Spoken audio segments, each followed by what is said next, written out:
Hello everybody, and welcome to Chit-Chat Tuesday. I'm really delighted to be joined this evening by the EVP King, Barri Ghai. A couple of things that I know about Barri is that he started in, I think it was 2006, the Ghost Finder Paranormal Society.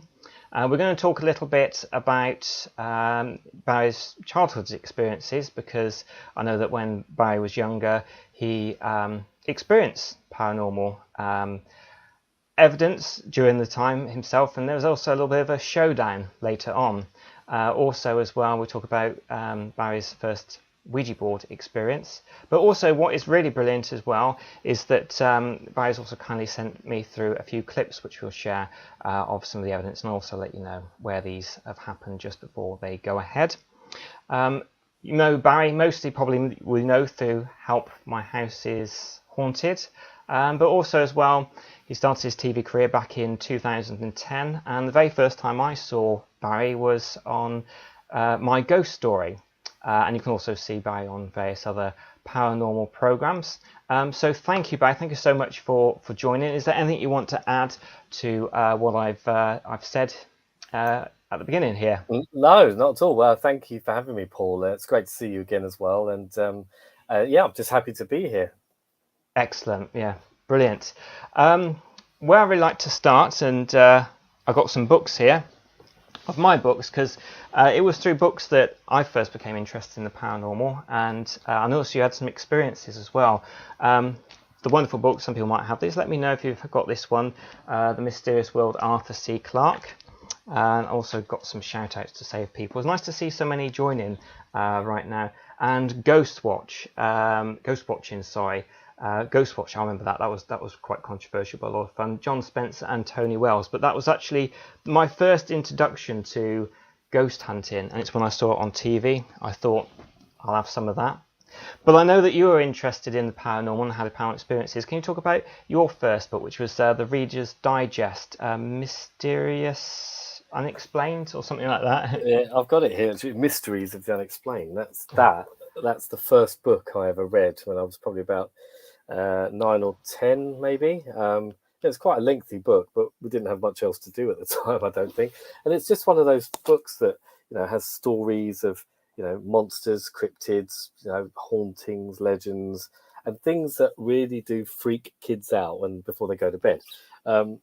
But it was great. It's one of those books that got me really interested in the subject, and it wasn't just ghosts, although I kind of fell into that. I think it was all of the mysteries of the unexplained. Like I said, cryptids, and things to do with fish and frogs falling out of the sky, and ghost ships being seen, the Mary Celeste, all of these things. And it was just amazing to read it all and think, oh my God, I want to know more. And that's one of the things that helped me along in my journey. Amazing. I was going to do a couple of shout outs to Blue Note, John Cavan. There's quite a few watching. Cowabunga, hello to you. Paula, Ali B, Sean, Pat Middleton, another Sean, Harvey, Samantha, Donna Kelly. Exploring the Afterlife, whose channel this actually is, so hello to both John and Lindsay. To Bella, I'm dyslexic, so I hope I'm getting these names right. Lynn, hello to you, my lovely friend Lynn, Lee, and there's quite a few, but I think there's also quite a few silent watchers, so do pop on, say hello, and ask Barri some questions. And we were talking about being dyslexic anyway, so if I mispronounce anybody's name, then I do apologise. So before you did the Ouija board, you had some paranormal experiences before that, and I think the Ouija board kind of upped that a little bit. And I think I've heard you say as well that you haven't done the Ouija board since. So if you can say about some of those early paranormal experiences before you and your friend was completely fine, I remember as well, but some of those early paranormal experiences that you had as a child. Yeah, I think ever since the age of around 5, I experienced things. I remember seeing a man walking into my cousin's bedroom, looking at me, and then just turning his head and walking straight through the wall. It's experiences like that that stuck with me, and I think I realised that there was definitely something else that was otherworldly. You kind of, as a child, you watch scary films or you're reading ghost stories, and this is before I ever read, Mysteries of the Unexplained, for example. So I think I had a fascination because it was more of a curiosity, and it kind of, my early experiences, I guess, were, how to put this, smoothed over by the incredible experiences I had from the age of around 9 and 10. I mean, you talked about that Ouija board experience. Well, I went away with school friends on a kind of camping holiday. It was in the Isle of Wight, and the friend that I was with at the time, he had brought with him a makeshift board, spirit board, and we went into our log cabin and we did this game. Essentially, that's what it is. It was a game, and I thought he was moving the planchette. He must have thought I was moving the planchette, but no, we were communicating with someone who pretended to be a young boy, aged around 7. And to cut a very long story short, it was basically fear and excitement at the time that created the whole attack that I had afterwards. I guess leaving Isle of Wight, that spirit followed me. It attached itself to me. It didn't go with my friend Ollie. It came with me. I went to my house back in London, and it took around 6 years for me to get rid of it. Wow. And 6 years of being physically attacked. I got punched in the back, objects moving by themselves, had footsteps, taps turning on, doors opening and closing, all your classic paranormal kind of phenomena that people experience now. But it was just terrifying. But I got used to it. But the one thing I didn't get used to was having my name whispered in my ear constantly. I could be sitting at my desk, I'd be doing my homework and stuff, and someone would just go, Barry. And it would be straight in my ear to the point where, all the hairs stand up on end and you think, what's going on? And yeah, it was pretty terrifying, really. But I had to live with it. We all did. I know, and I'm just going to say hello to Jennifer, Mark, Kelly. Oh, sorry, I've said hello to Kelly. But I know there's also a question here, which I think because you're friends with Ian Norma and Chris Fleming, I think that I'll say it's from Jennifer about talking to loved ones. So I will mention that, Jennifer, a little bit later. But you actually had a showdown with the spirit, and I believe from that point that was attached to you, things got a little better then at that point. Yeah, I must have been around the age of, say, 15, almost 16. And I remember it was summer, my parents were at work, my sister was out. I was doing something in my room, just reading or whatever. And I heard my name whispered again. And this time I got up, I remember standing there, and I felt angry and upset at the same time, a real mixed emotion. And it was around the age of 15 where I got my black belt in karate, and I felt a bit more physically empowered, mentally stronger, and able to cope with things, I guess. And I decided I'd had enough. So I just called this, whatever it was, out. And I stood in my room in, stance, ready for fighting. And I said, come on in. I said, show yourself. I've had enough. I don't want to be scared anymore, so I'm going to fight you, whatever. And nothing happened. I remember waiting for however many minutes, and I was so frustrated and so angry. I sat back down on my bed, put my hands over my face, and I actually started crying. And I cried because I was so over emotional about the whole thing that I was thinking, this is just ridiculous. So I was upset. Within a few minutes, I felt this tingling sensation. It started in my toes and it worked its way up my body, and it was almost like the fight or flight feeling that you get when you have adrenaline. But what I found interesting is something that has spurred me on with my research, is that at the time I felt like there was a lot of static electricity coming over my body as well. So it felt like a static feel. It felt like what you used to get on an old television screen. I looked up. I took my hands away from my face. I looked up, and directly in my doorway of my bedroom was black smoke that started to form into a mass, and it got thicker and bigger and thicker over a few seconds, thicker and bigger, and it looked like it was in a human kind of torso shape, but it was very, very tall, and it reached the top of my door frame. And I took a step up. I got off the bed, I took a step up, and I think I must have mouthed, what the, literally, It was like, what is that? Am I seeing something here? I was rubbing my, I don't remember rubbing my eyes, but it was that kind of feeling. And as I took a step forward, approximately 10 feet away, I got lifted up off the floor by something unseen, because it didn't move. It just felt like my insides of my body had lifted me off the ground, and I got thrown back onto my bed. Now that is a fantastical, amazing thing to happen to anybody. I wasn't hurt, but I was absolutely petrified at the thought of having no physical power to stop myself from coming off the ground. I curled up in a ball to protect myself, thinking that I was going to be attacked or whatever. Within a few moments, it passed, and I managed to look, and it wasn't there anymore. So I just ran out the room, ran down the stairs, I ran out the house, and actually waited outside on our concrete masonette steps at the time. I sat there and waited till my parents got home. But it was after that I didn't hear my name whispered again, and I didn't feel the presence around me or in my house. I don't know whether that confrontation meant that it just decided to leave, but it didn't leave me forever. I have felt the presence on numerous occasions, I guess, over the last 20 odd years. And it's really when I'm at my lowest peak, when I'm kind of feeling sick or lethargic. It's like it will feed off me, it'll grow, it will kind of come back in strength. It's trying to get its way back in, but I won't let it, not anymore.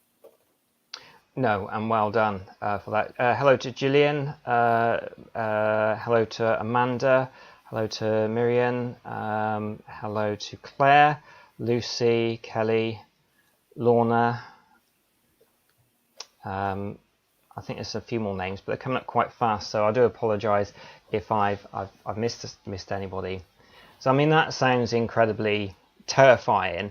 So I'm always curious to know, and it's so terrifying. You still have this sort of fascination. You started to go out and record, I think, EVPs down at like local graveyards and things like that. Can you say about the transition from that when you were first doing your recording, and some of your first evidence that you got that you were really happy about? Well, the first EVP I actually captured whilst I was trying to record the top 10 on Capital FM.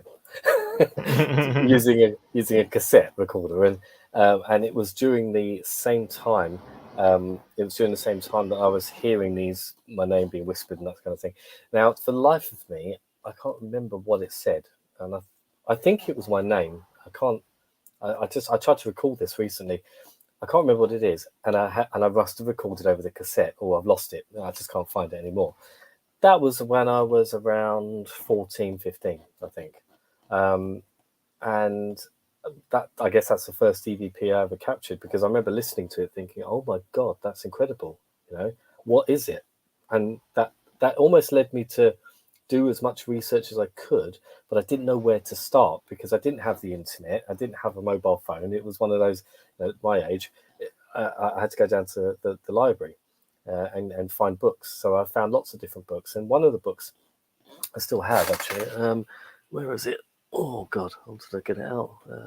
I think it's called Voices from the Tapes, Peter Banda, and I've got a few copies of these. But the books I picked out of the library, they started to tell the story of electronic voice phenomena, and all of the practitioners, the ITC practitioners, many years before. And I'm thinking, this is interesting. Maybe you can speak to ghosts, but record their voices and stuff. Anyway, lots of years later, at university, I had an experience which many people have heard before, but I saw a little girl in my room, and she must have been about 7 or 8 years old. And to cut a long story short, I decided that from then on, I'd graduate from university and I would start to develop this passion into the paranormal by researching more and actually physically going out to investigate. So you're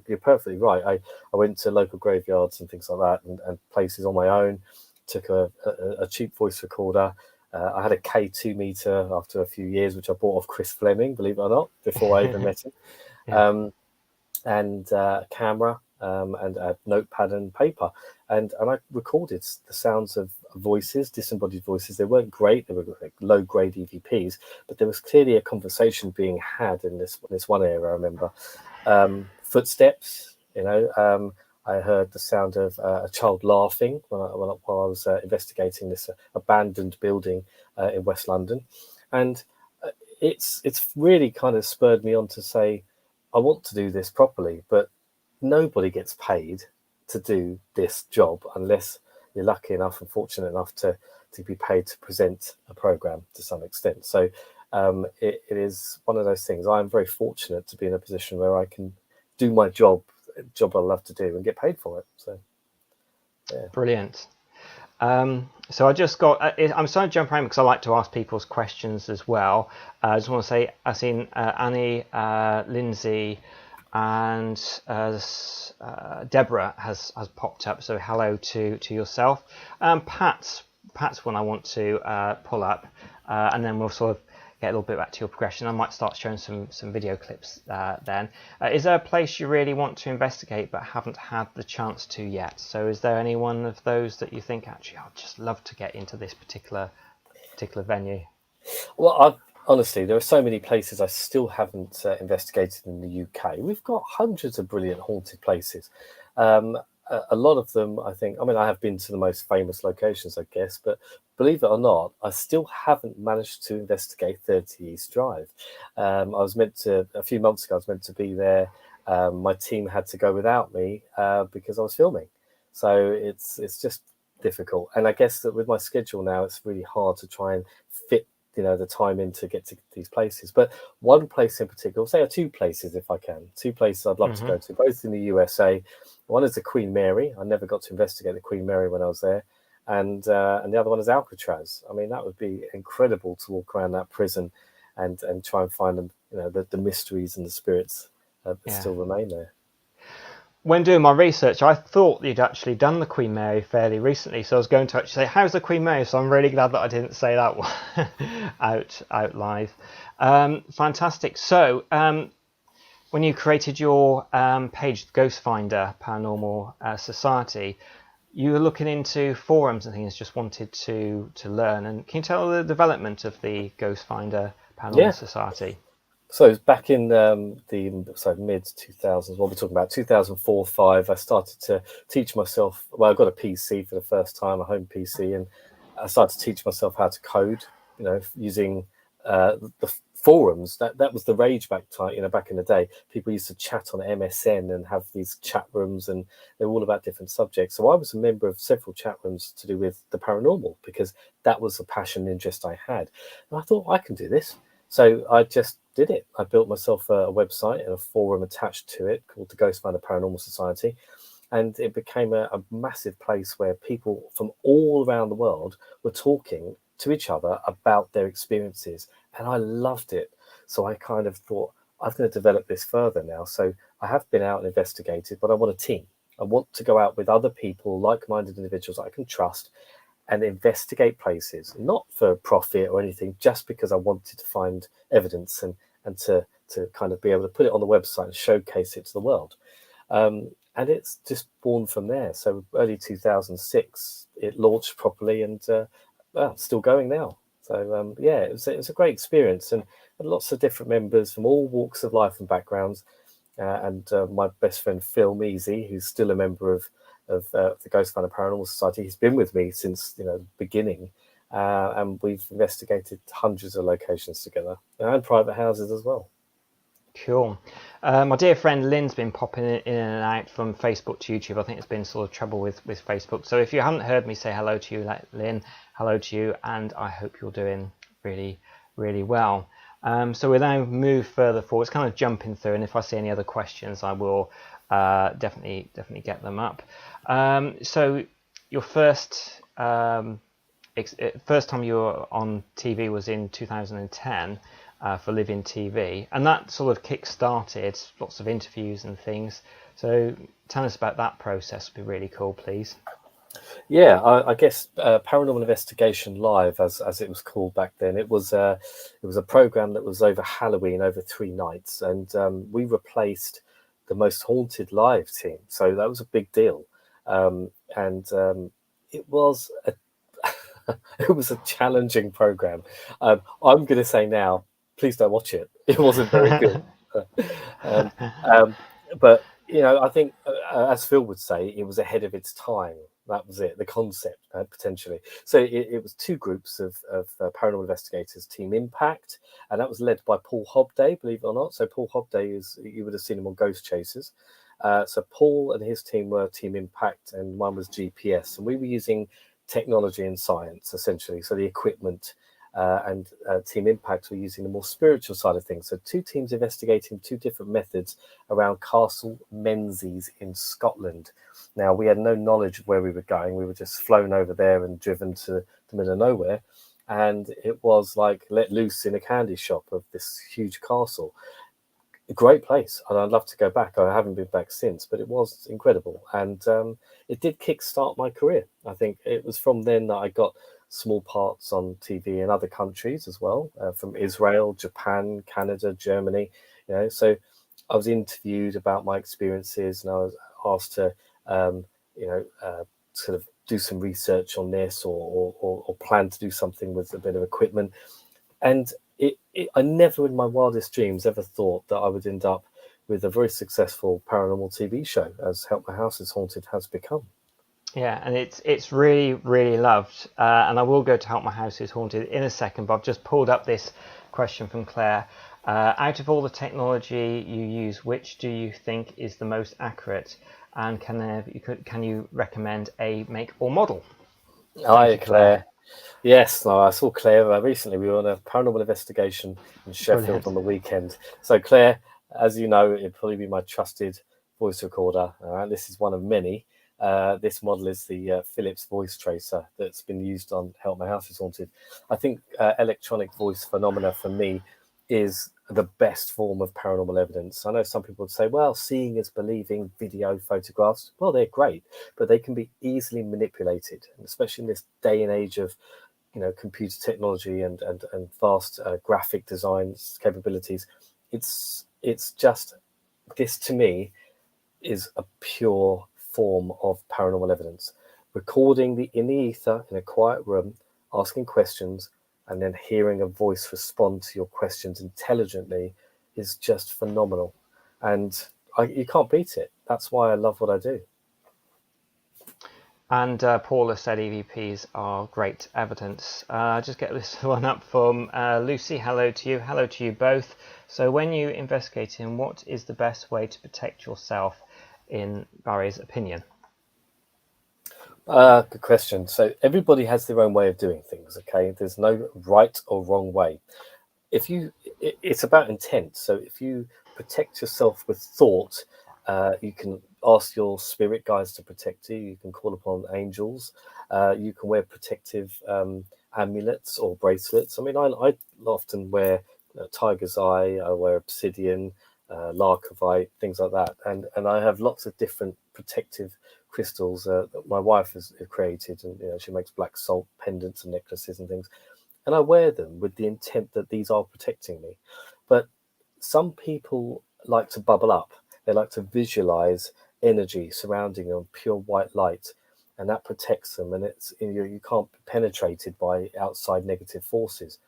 I don't always protect myself, and there are reasons why not. And people think, oh, you must be crazy, you must be mad. I'll tell you why. Because on certain occasions, I really want to get in there, and I don't want any barriers. I want the spirits to be able to interact and engage with me on a physical, psychological, a spiritual level. And that's sometimes the way of getting the best evidence and the best out of your investigation. So it's a risk, and that's a risk I'm willing to take. That's not for everybody. So protecting oneself is something that everybody has to do in their own way, and there are no right or wrong way of doing these things. So I would say that smudging, cleansing oneself using sage or Palo Santo or selenite or whatever you want to do, these are all belief systems that have worked for cultures and traditions across many hundreds of years, and they're tried and tested. But you need to have faith. You need to believe that what you're doing is working, and if you believe and if you have faith and intent, then you can't go wrong. So I hope I've answered your question in a roundabout way. But yeah, I guess ask as many people as you can about their methods of protection. For myself, it's wearing protective jewelry, amulets, bracelets, whatever, and I use prayer, and prayer seems to work.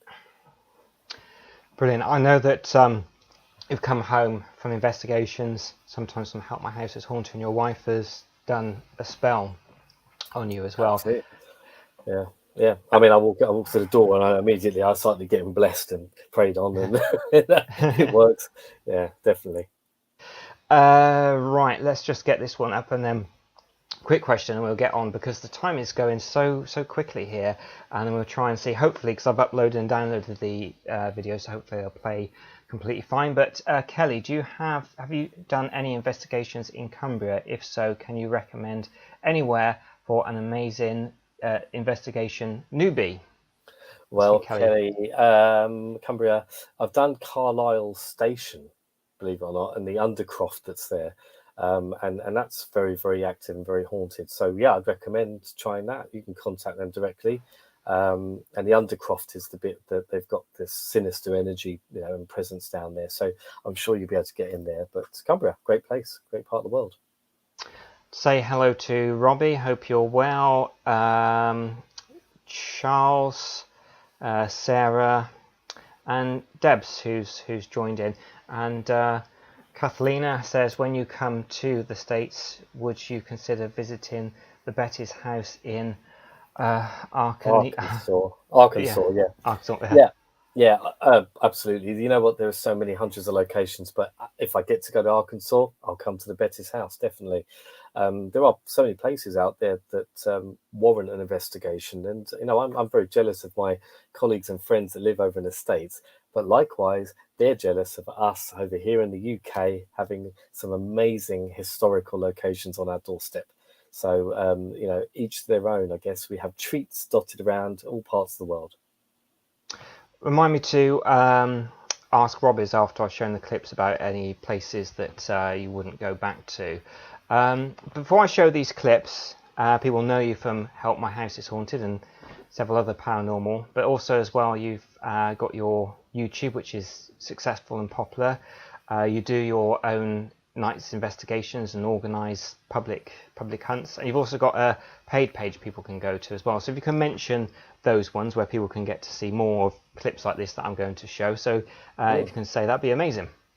Yeah, absolutely. So most of my clips now will go on my Facebook supporters group. So I have a Facebook page for everybody to view, it's a public page, but also have a supporters page as well. So for supporters, they get extra content. They get to see my live investigations when I do paranormal investigations on my own.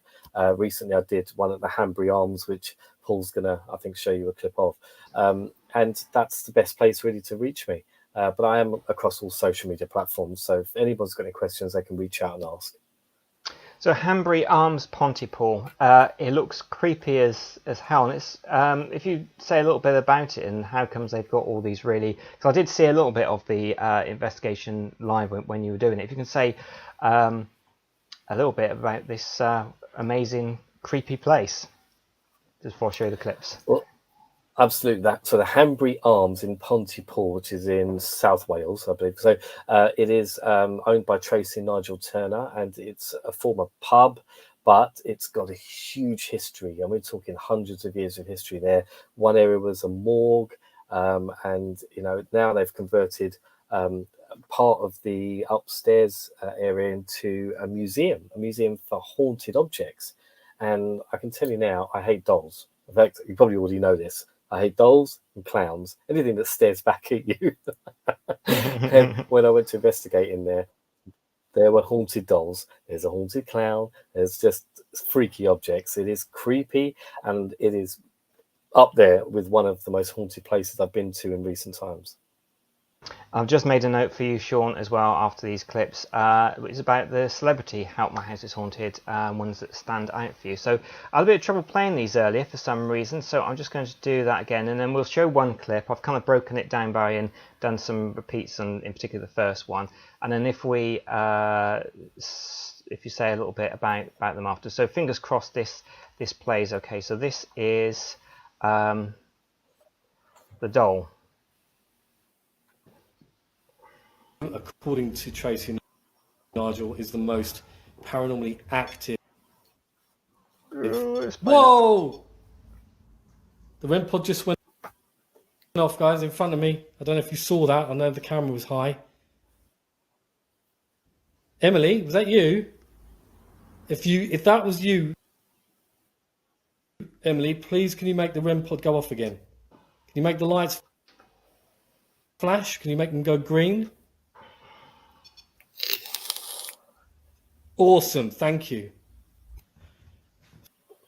So Emily's got the Alice box over there. We'll leave it running.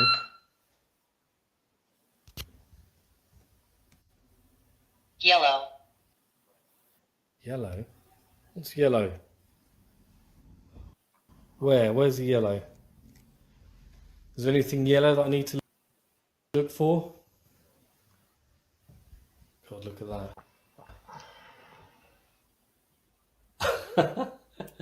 Seriously, this place is proper creepy.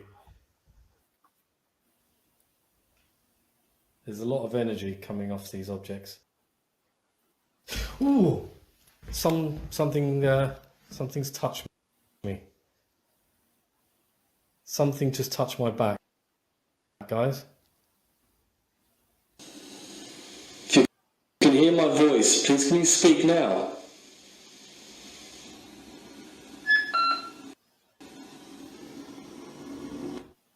He holds me down. What? Guys, dudes, look at this. That last response. He holds me down. Can you see that? He holds me down. Who holds you down? Emily, who holds you down?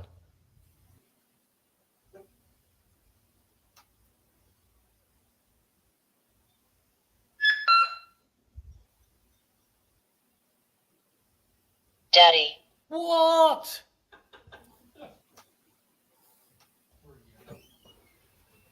Daddy? Daddy holds you down? Oh, this is getting creepier by the minute. Protective symbol? Is this something to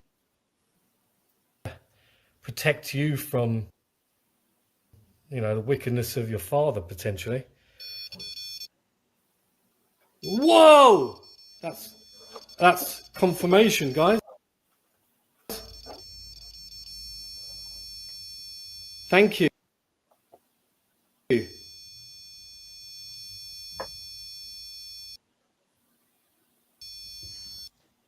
Emily, will you kindly make that ball flash for me again, please? Phil? Phil? The curtain just moved behind the doll. Where are you? I am sat watching the screen. No, really? Guys, did you see the curtain move? This curtain, this red curtain that's behind Emily there, it just moved. Someone stood there and moved it. Mate, seriously, was that you? No, mate, I'm here. Did you see that? Because if you did, I need to watch that back.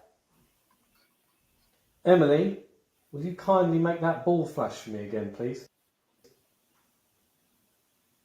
Phil? Phil? Emily, will you kindly make that ball flash for me again, please?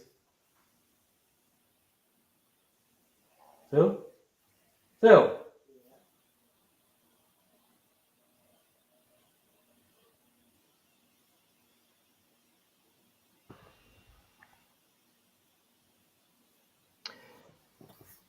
So it's strobing a little bit, so I do apologise. I don't know why it's strobing tonight. It's not done this before, so I apologise, everybody. So great. I don't know if anybody really saw it, but it actually seems like a hand comes out from behind the curtains. And did you get much of a story as well from the doll, or any backstory to that? Yeah, so I mean, Emily was meant to be the most haunted doll in their museum, but it's also the same name as the spirit of another child ghost that's seen in the property. So I was trying to kind of decipher whether or not this spirit that they've seen inhabits the doll, or are they two separate entities? So I think we come to the conclusion that we're two separate entities. And I guess the only backstory is from what this Alice box and EVPs told me, where she was being abused and possibly by her father, which is absolutely incredible and emotional, I know, but that is what she told me. And it was just amazing because the REM pod only went off at certain times, but it was only when it kind of needed to validate a question that I'd asked. So the whole thing was brilliant, and the investigation was just, well, it all went like that, to be honest with you. It went too quickly. But the hand and the curtain, I don't remember seeing the hand at the time. It was only when I watched it back, because I was like, no, I just saw the curtain move. I saw what looked like the curtain go like that, and I thought, no way, I've just seen the curtain move. Now, my friend Phil, I mentioned, was there. I did the investigation alone. He's only there for safety reasons in case I have an accident or something happens to me. But he was sat on the other side of that room, in what used to be the bar area, by the windows and doors on my laptop. So he was watching the live and commenting and replying and getting rid of spammers and that sort of thing. Now, I trust him. That it wasn't him moving. It wasn't him touching the curtain. So who was it? You know, and I think a lot of my followers, especially on my supporters page, they watched it. They watched it back again, and I put the clips up afterwards. And they talked about it looked like a small hand. It looked like it could well have been a child, and it was a bit of a cheeky kind of thing to do. I just think it was incredible. I mean, who gets that stuff on a live program? It's just wow. Yeah, absolutely amazing.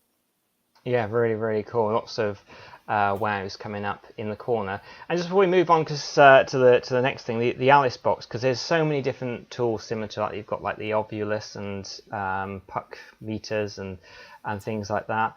I know these, like the Alice box, if you were to go at them, they're not like the cheapest thing to go, particularly if you're a newbie to doing paranormal investigations. But what do you think? 'Cause a lot of people I know use apps which you can download straight to your mobile phones. Any of those that you think are any good, or what's your feeling about the apps you can get for phones?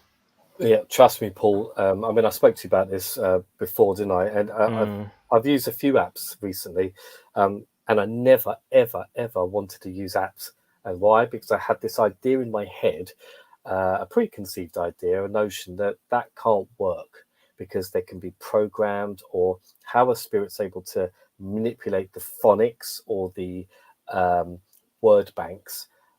But then I thought to myself, well, if I'm using a handheld device, you know, something like, I don't know, here's one, like this Paratech device, which is a word bank device, or the Ovulus 3 or 4, well, the spirits are able to manipulate those by changing the environmental factors, electromagnetic field, pressure, humidity, EMF, whatever. Well, why can't they do the same to the application, which is being run off an electrical object, a tablet, you know? So we used them, Series 3, I think it was. We started using it, Help My House Haunted, and we had the most incredible results. I remember being blown away by some of the responses, to the point where I've just run out of the room going, I can't believe it. No, this is impossible. If you ask a question and you say, Spirit, could you please say my name? Can you say Barry? And it suddenly says, Barry. And everyone hears it. Well, how can you explain it? Now, some people, some very skeptical people, especially on my crew, right, they would turn around and say, Barry, you program that. It must be recording your voice and then repeating what you said. But, well, we know through many, many, many hours of practice with this device, with the applications, it doesn't do that at all. So the Alice box itself is an ITC device, which apparently works on a sort of psychokinetic level.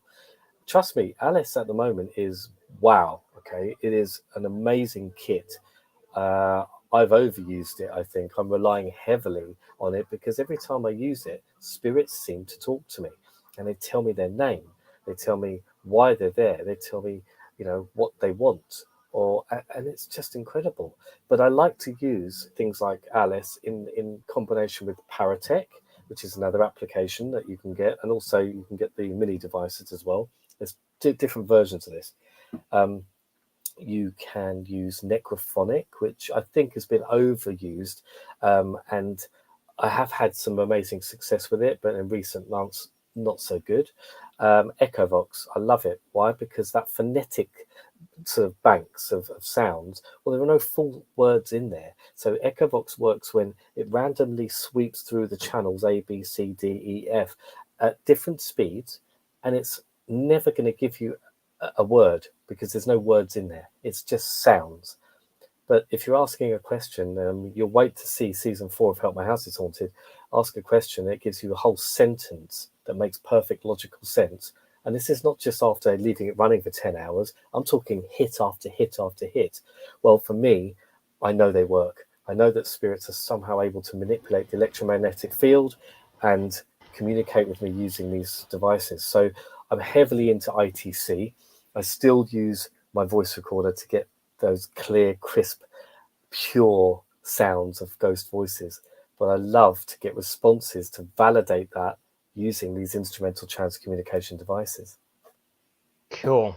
Let's have a look. I think Lindsay wants to send you something, that she captured on this page. Joe says, I do saw the answer to this, but Barry, are there any of your daughters following suit and interested in the paranormal like their dad?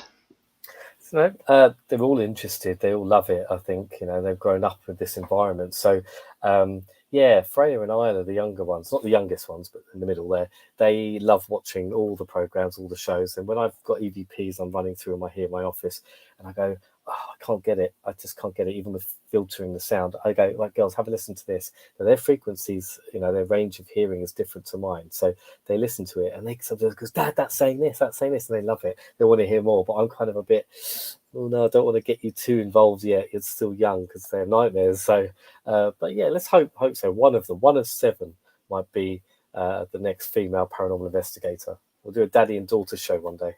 Oh yeah, it'd be brilliant to see, definitely. Lindsay, with Quarter Shadow and Figures, would love to send them to Barry for your opinion. Can send them to Paul to send on. So yeah, that should be cool. Yeah. Brilliant. Catball action is next. Same location, Hambury Arms. I hope this one plays just a little better. So I do apologise. It was kind of struggling just a little bit. But catballs are great. I really like them. And they're quite reasonable. To be investigating those 2 areas of the cellar, which used to be a morgue. Oh my God, the catball's going off. Catball's going off. You see that? Do you see that? Oh shit! Thank you, Spirit. There are 3 catballs on the carpet, which I placed there earlier on. Can you do that again, please? There you go. Thank you, Spirit. If that is a child, can you please do that again?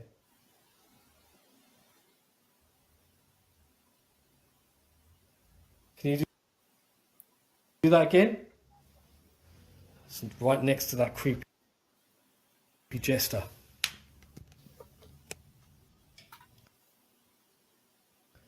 It's doing it again.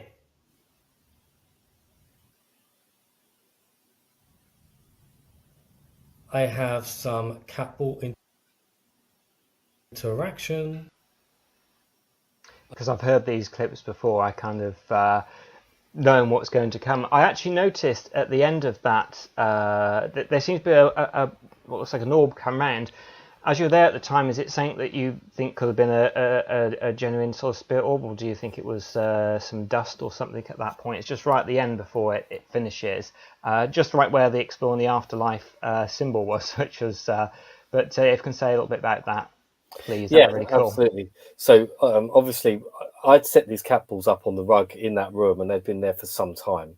So they hadn't gone off at all for hours. And then it was right at the end when I was planning I was just saying to the audience, guys, I'm going to now take a break. When I come back, I'm going to be down in the cellar morgue area. So we're going to leave this vicinity, and I'll come back to this later because it's highly active and we want to talk more to Emily. Catballs went off, and they went off again. The orb, I did see that at the end. I think that's dust. I think as I kind of bent down, I'm moving the airflow, the current, and it was just a small dust particle. But there were other orbs or anomalies seen during the investigation. A lot of the followers that were watching at the time were commenting on that, and they believed that they were possibly, forms of spiritual energy moving through. Brilliant. Before I get the next one up, because I know there's been people asking questions, so I feel it's only fair for me to ask questions. But Robbie was asking me, is there any paranormal places you've been to, any place you've been on investigations that you think, no, I'm done with that place, I'm not going back to? I might not be getting Robbie's question right, but that's kind of what he was asking. Yeah. So in season 1 of Help My House is Haunted, we investigated 39 de Grey Street in Hull, and it's the only place that affected me on a massive scale. I came away with attachments and all sorts of emotions that were up in the air, and I vowed never to go back. But 5 years later, I faced my demons and I went back, and I did one night with a public group, and then I did a final night on my own, walking around that building, investigating live. And yeah, it was incredible. It was active. It's almost like the spirits there knew me and said, haha, he's back, let's torment him some more. But I wasn't scared, and I think by doing that, I did overcome that fear that I had of going back into that building. Because I remember saying afterwards, it's the only place I'll never go back to. I don't care how much I get paid or whatever. I'm not going. Simple as that. But, I just think sometimes you've got to face your fears. And yeah, but that's the answer to that one. It was 39 de Grey Street. But there were lots of places that have scared me. The Nuneaton house in Series 2. I know we've kind of dealt with that, but that demonic entity, that's pretty frightening. And we encountered another very sinister demonic presence during the new season as well. Brilliant. Look forward to seeing that. Jade says hi. Claire says hi. There's another question further up, but it's a bit difficult for me to find now. But it was your favourite of the, and do pop it up if I got this wrong, but your favourite of the celebrity Help My House is Haunted. Oh, they were really good. I loved them all, I'll be honest with you. I think the ones that stand out for me were Alex Best's property, because we just had incredible, phenomenal evidence. I loved Frankie Essex as well, and the reason for that is because at the end of the night, I went down to the brook on my own, and I managed to capture the sound of this baby crying, and then a nursery rhyme, Mary, Mary, which was the nursery rhyme that Frankie was telling us about, and it just brought the whole thing together, and it was pretty crazy. But Martin Roberts' property in Wales was brilliant. It was very haunted, and I captured at least half a dozen grade A EVPs, which some of them didn't make it into the episode due to the fact that we've got to edit everything down to 40 something minutes. So it's never made it in. But honestly, some of the evidence, some of the EVPs that I recorded were just incredible. They were grade A, crisp, clear sounds, and it was a Welsh male voice, so it just added to the whole brilliance of the location. Good. There's more questions coming up here, but I will move and do talking about great captures. I really like this one. It's the same place, the Hambury Arms. This time it's a shadow. Really good. Probably might be glitching a bit because there's not any speech in this one. It probably won't affect it too much for everybody watching. But where you've got to look, and if you say where it is after, is right in the doorway at the end.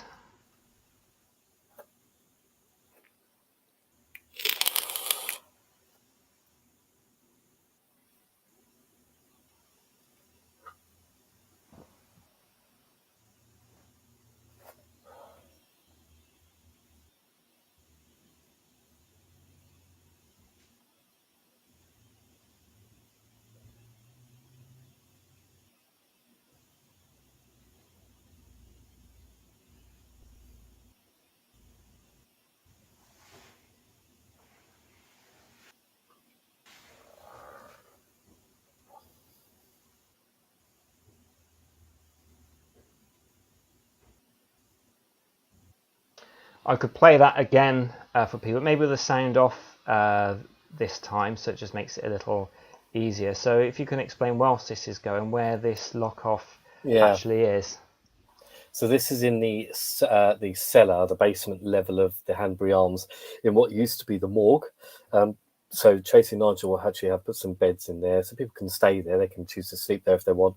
And there's a lot of objects like, coffins, as you can see. What you can see there on this locked-off camera is something approaching the entrance to this cellar morgue. It is a very large shadow, but to me it looks like a cloak. It looks like it looks like some very heavy cloak, but I have no idea what this kind of angular arm thing looks like. It just appears too abnormal. But it's almost as if it's coming into the room and knows that I'm recording, and then turns around and disappears. But what's amazing is Phil and myself were the only people in the building. We were upstairs having a cup of coffee. I only literally went for a 5-minute break, and I said to all the followers, just keep watching, guys. I'll leave it locked off in here, and I'll come back down and we'll carry on with the experiments. That was it, and I left. So that scared the crap out of me, to be honest with you. It's just incredible. It was amazing. Yeah, absolutely. Kind of one of the things that you're kind of glad that you weren't trying to get some sleep then, probably, whilst that was happening. I slept in that building, but I did not sleep down there. I slept upstairs. Yeah, no, I don't blame you. I don't blame you at all. Fantastic. And yeah, they sort of, it seems something that Lindsay has got. So yeah, I'll definitely get that through to you.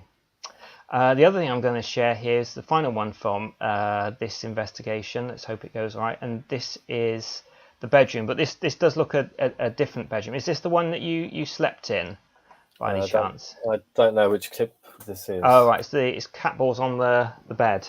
No, I slept in the room next to it at the I'm end. going to place one here and the other one here as well.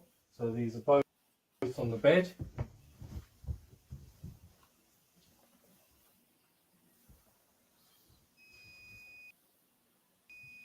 Oh, you're f***ing joking me! Shadow detector's just going off in the hallway. Can you see that? And the direction it's going off is at the top of the landing, facing away from me. There is a spirit up here. Please come into the room.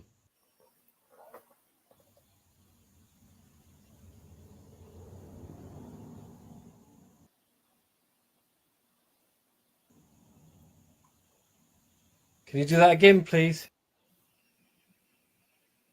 Can you see that? That's out on the landing.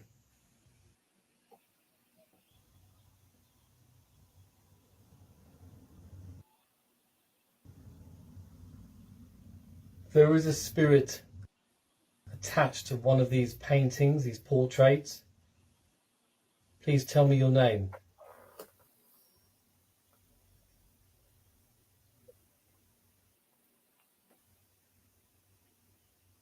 Who's the lady in the red?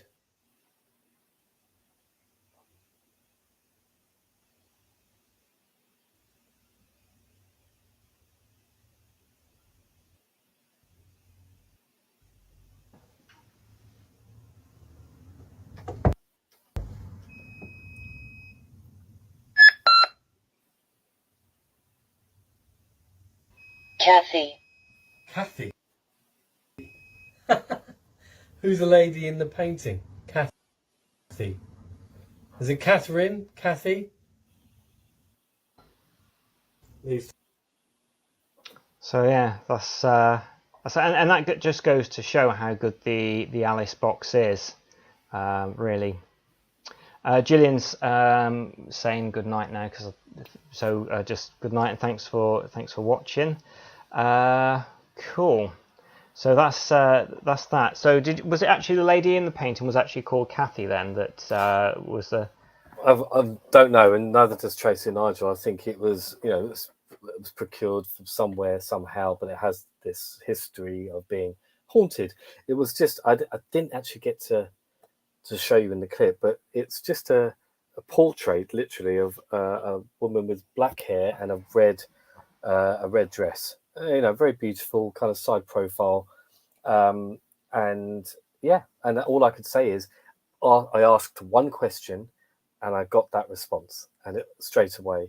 And at the same time, I actually captured some EVPs of whispering, so it sounded like a conversation taking place in the room at the same time. So that was interesting. I can't understand what was being said. I just know that they were anomalous sounds. Great. And Jade says, I strive to capture evidence like this, Barry. How amazing.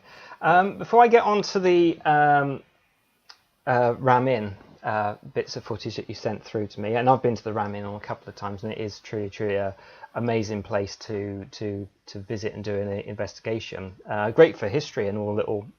It's like going around a museum. It really is. Yeah, what I was going to say, I've kind of lost my thread there actually. So yeah, I was just going to sort of say, was there sort of you're known as the EVP King? You have a very specific way of getting EVPs and to actually have a relationship, I think you say as well, with your equipment. So if people want to capture more EVPs or more of their ghost investigations or just wherever they are, how can people go about it? To be honest with you, you've got to have a good bit of kit. So I've been through 20, 30 different recorders, and the ones I find work for me have been the Olympus VP10, the Olympus VP20, and this Philips Voice Tracer recorder. I have used Zoom recorders and other Sony ones and things, but those are the ones that work for me. The secret to good EVP is that you probably need to have some element of psychic sensitivity to the spirit world. But I close my eyes a lot. I project my thoughts at the same time. I'm really thinking the question, and I'm willing and, how to put it, almost having a dance with the spirits. I'm trying my best to allow them to talk to me. I'm asking. I'm being polite. I'm as genuine as I can possibly be to implore them to speak. And I think you need to do that, because keep in mind that you go to these famously haunted locations and you're asking questions constantly, and there are so many paranormal groups out there that are doing the same thing every bloody weekend. The spirits that are housed there must be sick to death of being asked, can you make a noise? Can you move the object for me?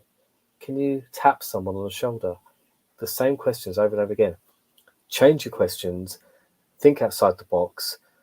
Don't ask the same thing over and over again. Allow them to come to you. The best EVPs I've ever caught, especially the Ram-In, for example, I've taken my phone and I walked around and I've got there, opening all the doors and turning lights on and off, saying, hi guys, hi spirits, I'm back. It's Barry here.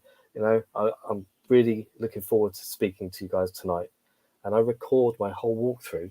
When I play it back, I've got so many different responses. The first time I ever did that, it was just incredible. I got, he's here. Can he see us? Hello. And then Barry. And up there. And it was almost, they were like talking to each other and talking to me at the same time. And there were different voices. Blew me away. Incredible. My dear friend Lynn, Nanny Lynn Sindri, have you ever been face to face with a full-blown apparition, Barry? I saw and spoke to Ruth Ellis and caught her voice on tape, which is incredible. I'll send that through to you, Barry, as well. See my face, Nanny yeah. Lynn? Yeah, I have. Well, so a few times, but the one that sticks out and stands out in my mind is when I was at university. I went to bed 2 a.m., got into bed, someone started to kind of do that on my shoulder, and I thought, oh my God, what do you want? Thinking it was one of my flatmates. And I looked, and there was a little girl stood there, and she was semi-transparent. She was made of light, and I could see her features. I could see her eye color, her hair color. I could see everything. She was smiling. She was playing with her hair as well, and she was looking directly at me. So I'm looking at her. She's looking at me. I freak out. I kind of do a flying sidekick off my bed. But yeah, that's the apparition that I saw at university. But again, when I was 5, I still have that vivid memory of this man walking in with blue jeans, walks into the bedroom, blue jeans and a white T-shirt, looks at me, and then looks away and just walks through a wall. But he was solid. He was as real as you and I, you know. So spirits can manifest, I guess, and show themselves in various different forms. But I think the younger I was, the more vivid those visualizations, those apparitions were. As I've got older, I'm seeing more shadow figures. I see objects moving. I'm seeing wisps of light, you know, all these kinds of things. I think I've seen a whole plethora of different anomalies, which has just keeps me going, just inspires me to do more, to find more. Great. And P. Wallace says that's really interesting. I'm learning and specifying specialising in EVP and do get a lot of responses. I think you're right. You really need to try and connect. Absolutely. Yeah, well, we've got you know, and I saw a full-bodied apparition, only very briefly, fleetingly, and literally I thought it was a person to begin with until I realised that people shouldn't have walked through walls, you know. So, but I think people convert stuff into reality. So we've got some. We maybe sort of set this up again because this is the and I hope this plays a little better. So I do apologise, it's been a bit glitchy tonight. I'm going to look into my computer because it's not done it before and see what's going on here. But this. This seems to be an experiment that was done, and somebody on the team was sort of taken over. And it's, you know, listen to it, actually sounds like it was actually quite a frightening experience. So if you can say about that to begin with, you know, about this particular person, we listened through to the capture then afterwards of the person chatting. So myself, Phil Measy, my best mate and lead investigator with the Ghost Finder Paranormal Society, we were in a room with public guests in the front room, which is John's bedroom, I guess, because he used to sleep downstairs.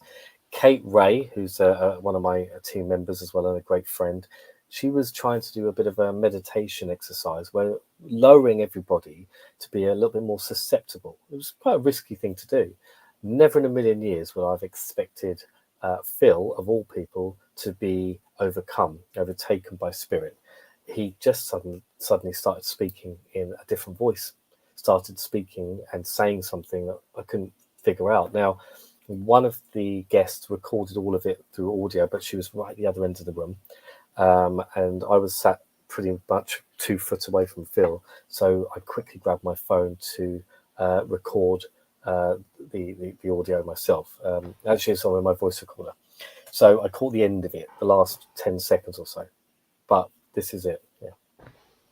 Okay, let's play it. Hopefully it plays all right.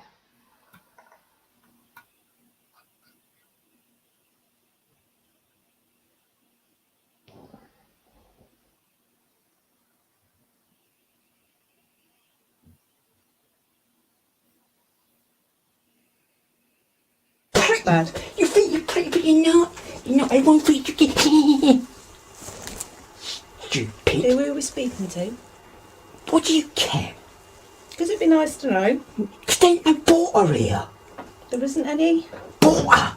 I don't understand what that is. Well, you wouldn't, would you? Can we have Phil back, please?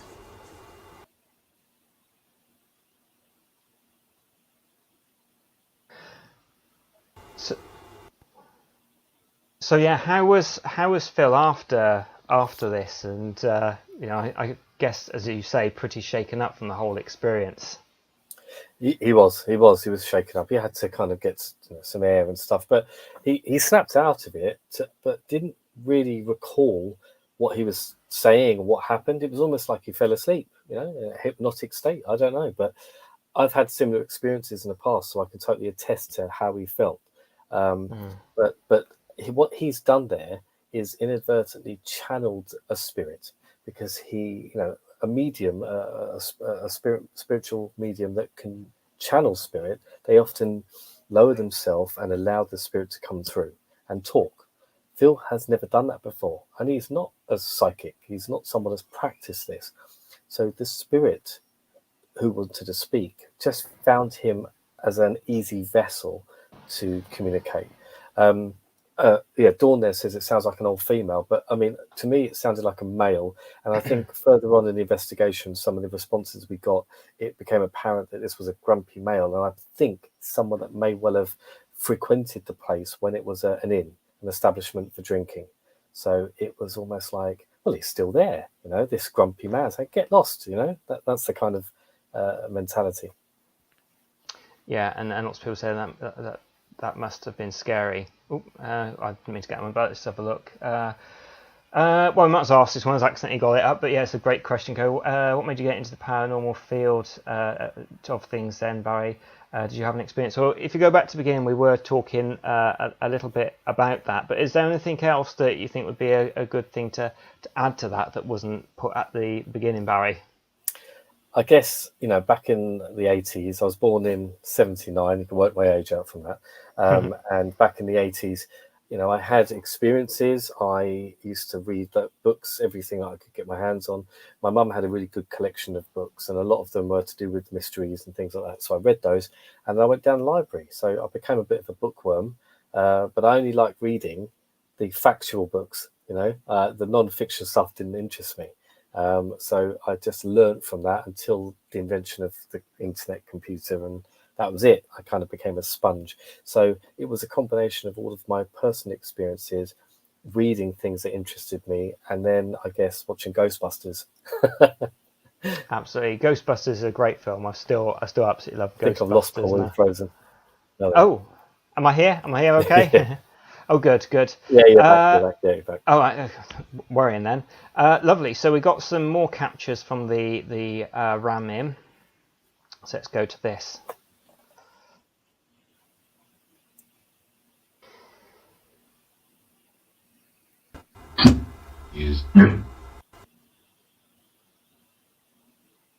Who was the man who came through me? Who spoke through me? What does Borta mean?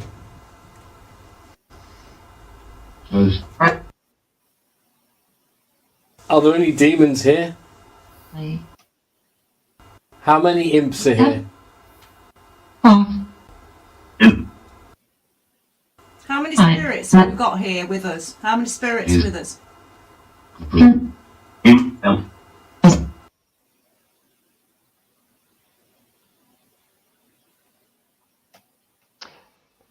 So some great responses there from which spirit box was that you were using then, Barry? That was Echovox. So that was using the phonetic sound banks, no words at all, just parts of sounds. And to get intelligent responses that made sense to the question being asked was pretty incredible. All my guests were party to that, and they were able to hear those. But at the time, sometimes you'll miss them. And that's why I record all my sessions. So when after investigation, I'll play back the whole thing, and then I go, right, well, there you go. That's the response. And that says yes, or please help us, or whatever. So the reason why we started talking about demons and spirits and negative entities is because we did have experiences and people felt that there were negative things there as well. And I got some validation, I guess, that there were these impish devils, demons, these lower order demons that were there. So lots of spirits were there, at least 10, and some of them said, please help us. And I do believe that we have an obligation as investigators, not just to go into a place and go, yeah, look, I've got great evidence, let's stick it on YouTube for hits. Do your job. Be a human being. They are us. The spirit is just our consciousness. We have to help. If they ask for help, do what you can. Even if you just say, whoever you believe in, dear my angels, please can you help this trapped soul? Can you let them find the way home? Let them be with their loved ones. How would you like it if you were stuck in the ancient Ram Inn for eternity? Seriously, I just I don't know. We don't know. Until I die, I don't know the answers. But I think that we do have a duty of care to do what's right. Here, absolutely. I couldn't agree with you more. I'm going to get to people's questions soon, but there's one more thing that I'd like to play, because what would be interesting to know is that when I started doing my research about your investigation and your journey into paranormal field, is that you're actually deaf in one ear. You were born deaf, but you actually have higher sense of hearing in the other ear. Now, I want to make sure that it was the stuff from your investigation play, but I do have one EVP, well, two back-to-back that I'd love to play to you now. They were captured at the Cafe Rene in Gloucester, which they don't really allow investigations there anymore, but I was lucky to go in there several years back, and it was basically a mini disc recorder. And I love mini disc. I'm really old school. I thought we would get some great EVPs using mini discs. Cranked up to the loudest volume. There's a small group of us. The microphone was round the corner, and to me it sounds like a young child speaking. And I can say what I think it says afterwards, but I just play both of them. So you can tell which one's the other because you just hear the sound dip down a little bit, and that's just the indicator that it goes from one to the other. So I can play this to you and get your view on it. Here we go. Just coming down to get any bag from it.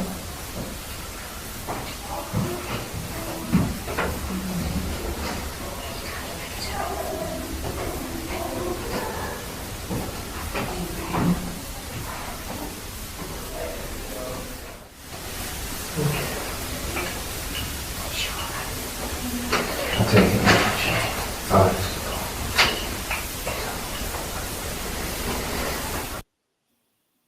So that's those. Do you need me to play them again, Barry?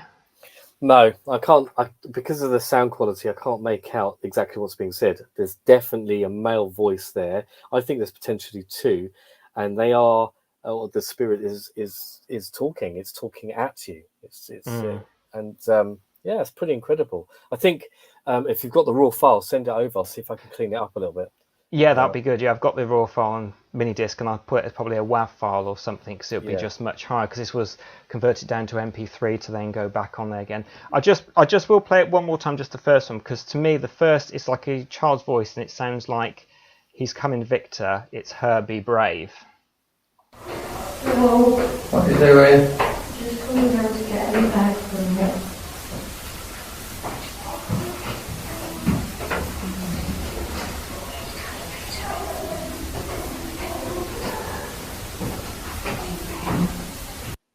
So that's it. She's coming, Victor. It's her, be brave. That's what it sounds like to me, anyway. But I think if you listen to the actual, because there's a lot of hiss in the back, because I cranked everything right the way up to the top. But it's. I almost missed it first time because I literally thought that it was a person talking. I thought, no, that's not one of us. So yeah, I'll send through the file, and thank you for that, Barry. I really appreciate it. Yeah, brilliant EVP, definitely. Brilliant, thank you. So I'll start asking some people's questions, but what would be really cool now is, because we saw about your early TV career, your journey into Help My House is Haunted a bit more, and some of the, because you've actually had Chris Fleming helped you at one point to help get rid of an attachment. So your journey to Help My House is Haunted and this attachment story, which would be really cool to hear. Yeah, so with Help My House is Haunted, it was over 6 years ago now when it all started. I literally got an email out of the blue saying, would you be interested in a paranormal TV show? And I said, sounds good, let me know more. But it took a while, and the development of that was 18 months, believe it or not. And the reason for that is because they needed to get the full commission, and there were two production companies involved. There's My Entertainment from the USA with Zach Bagans, and there was back-to-back productions here in Brighton. So I just left it. It was on the back burner, and all of a sudden I just sent my kind of show reel to them, and apparently Zach said he's great, and he picked me as being the investigator for Help My House is Haunted, which originally was meant to be called something else, believe it or not. It was going to be called God, what was it going to be called? I've totally forgotten now. Something. I'll come back to you. I'm going to find it. Yeah. It's on my desktop. It's on my email. Anyway, so originally it was going to be called something completely different before the working title Help My House is Haunted was developed. But it was me, and then they picked Sandy Lacdal from France. And they asked me, said, Barry, do you know any psychics, mediums, specifically in the USA or based over here? That's fine. And I kind of gave a list of a few. Next thing I know, they had found Chris Fleming, And I remember speaking to Chris via email to purchase a K2 meter off his store many years before. So we'd never communicated before that. So we spent around 6 months, myself, Chris and Sandy, building a bond via Zoom, online, emails, chatting, WhatsApp, whatever. So we talked a lot, developed a bit of a connection, and found out what each other's strengths were and how we were going to kind of play this, because this was a brand new concept and I'd never done that or this kind of work before on screen. So it was a massive challenge, but one that I welcomed, and it just flew from there. But we're talking about this attachment. Well, it was after series 2, and I just walked away from filming with a very heavy burden. You know, I felt like I was a different person. I had my mentality was different. I felt physically drained. I was exhausted, and I just knew that I just brought something with me. Chris helped massively. I spoke to him on a daily basis, and we still speak now.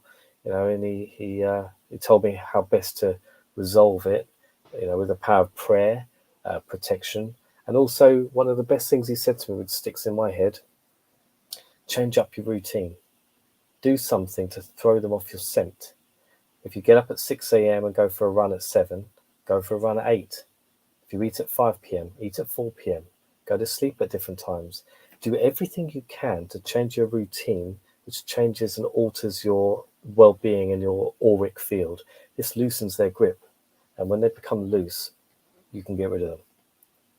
It works. Trust me, I did it. But Chris has helped me, you know, on the phone before when I had issues here in my house. You know, we had impish activity, stuff moving, falling to the attic, and all sorts of scary stuff. My little girls were terrified. So I phoned him up, got him a loudspeaker, and I said, right, we're going to bless my house now. And I went through, he said the prayers for protection, the prayers for the dead. I smudged the house and I put holy water everywhere, and I just did it with intent, and it just worked. Yeah. So, yeah, I owe a lot to Chris. Brilliant. I was going to get this up, and that's good, yeah, that he really helped you through that. Oh, one other thing, I think you said once you heard after you finished, maybe it was a Zoom call, like a laugh at the end of a call or something. So was that after the attachment had just left you or something? This is after we cleansed my property and of these imps. Okay, and they were is an imp infestation, and we both heard on the other end of the call. Chris and I both heard this non-human laugh. It was a laugh of mocking, and yeah, well, we knew what it was immediately, but we both heard it, and it was just amazing, because you used to get whole cross lines, you know, in the old-fashioned phones, but you don't get that anymore. And so to hear almost a cross line type of thing was just incredible. Natasha and Annette's here as well, and another Carol and Lucy. Natasha says, my father came through on this investigation, Barry. It's talking about I was blown away. Do you find, either on Help My House or anything else that you're involved with, that people's relatives come through when they're doing investigations and look in a different direction? Yeah, they do. I mean, Paul, you probably are aware of this, because for anyone watching this, Paul does appear on season 4 of Help My House is Haunted. But we're not allowed to say any more than that. But the episode that you were involved in, the client's relative did come through, and it was a very interesting twist to the whole narrative, and it kind of gave us a different avenue and a different perspective on things, which is great. So that does happen. So yeah, Natasha Palmer there is quite right. When the ancient ran in during that investigation, her deceased father did actually communicate with her, and it does happen. People have their own attachments and their own kind of strong spiritual presences. We're all protected in some way, shape or form, whether it's by relatives or whether it's by angels and higher beings. And they do make themselves known from time to time. And they've got a message for you. They're going to come through in any way, shape or form they can.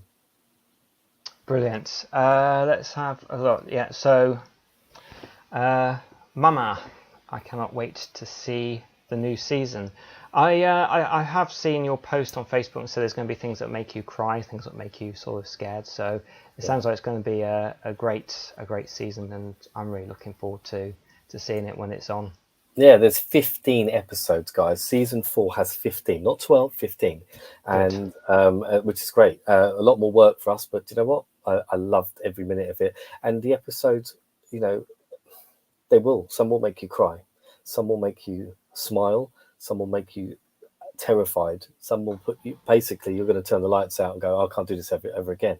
Some of them are going to make you think, hang on a minute, that makes no sense. Now I'm just totally confused. Why? Because we're always finding new things and things that don't make sense that other people can start working and developing on. You know, when we introduced elementals to TV, honestly, I think we were the first program that ever did it.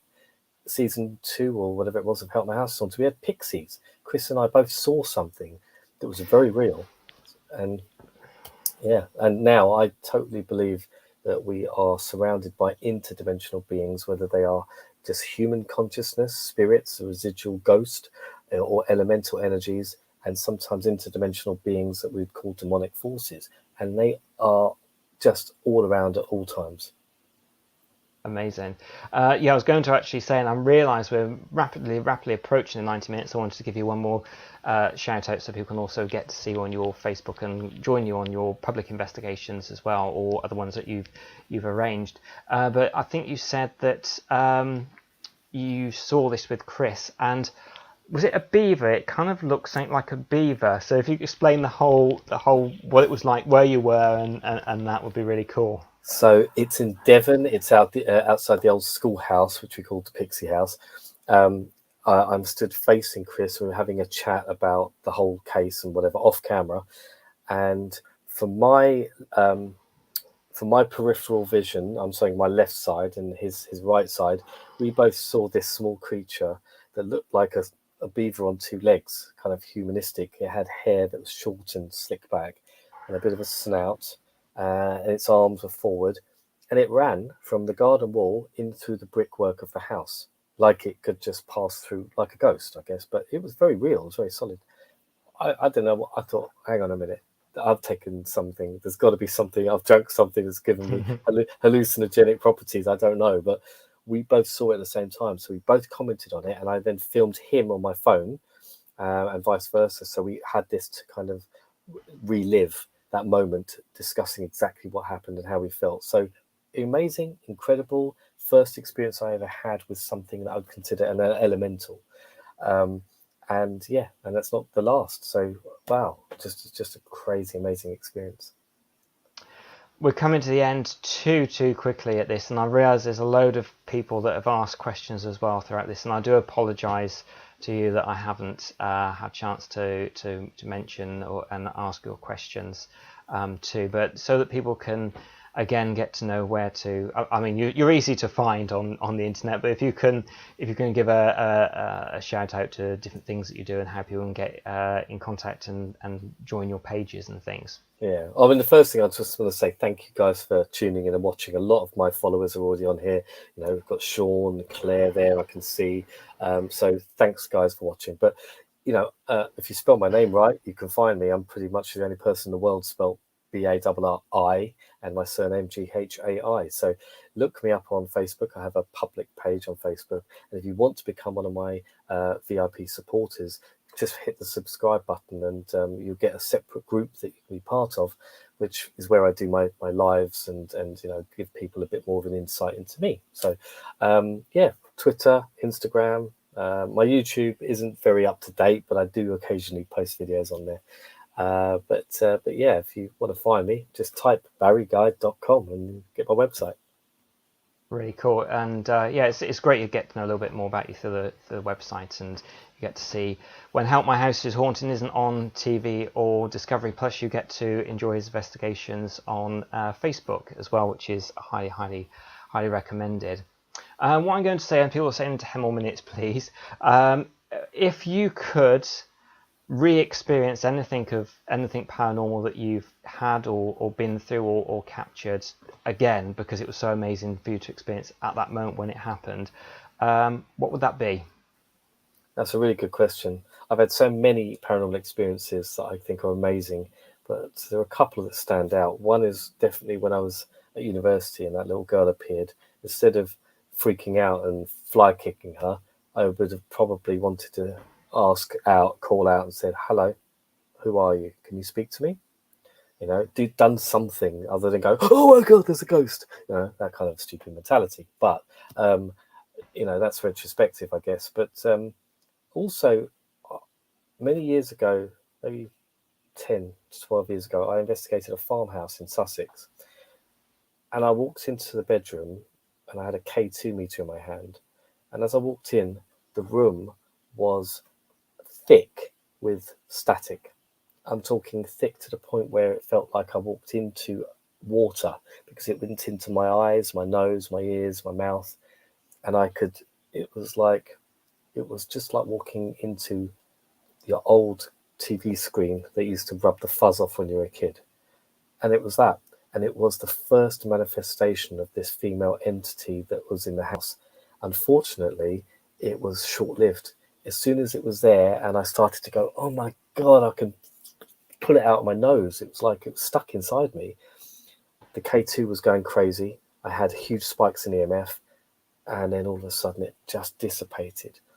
And I think I would have wanted to record that and use so many different meters, recorded and logged the data, because I believe we would have learned a lot scientifically from that one experience, because it's a very rare thing to happen. And yeah, I kind of would have wanted to relive that again. Really good. Cowabunga says, what a wonderful, fun interview. Barry is a fabulous, compassionate investigator and an inspiration. Thank you, Cowabunga. Thank you. Next week, we have Neil from Haunted Antiques. So that should be a really, really good one, really, really fascinating. Is there anything else within the last 2 minutes that I haven't asked you that you think would be an ideal thing to finish on? Well, there's a lot of comments and questions there. I'm sorry, obviously I can't answer them all, but yeah, thank you guys for watching. And if you have any questions or anything, please feel free to contact me. Go to my website, you can email me, or drop me a DM. Brilliant, absolutely. Thank you everybody that has watched, all your comments, and as I said before, I do apologise for those that I haven't read out tonight. You're right to just stay on afterwards, literally just 2 or 3 minutes. That's what I won't keep you, because I realise that you've already spent a good portion of your night here, but just instead of like, right, that's it, bye, and everything, so I just sort of finish off for just a couple of minutes afterwards. Cool. Thank you everybody. I shall see you next week. Whatever you're doing, whether it's day or night, have an outstanding one and see you soon. Good night, everyone.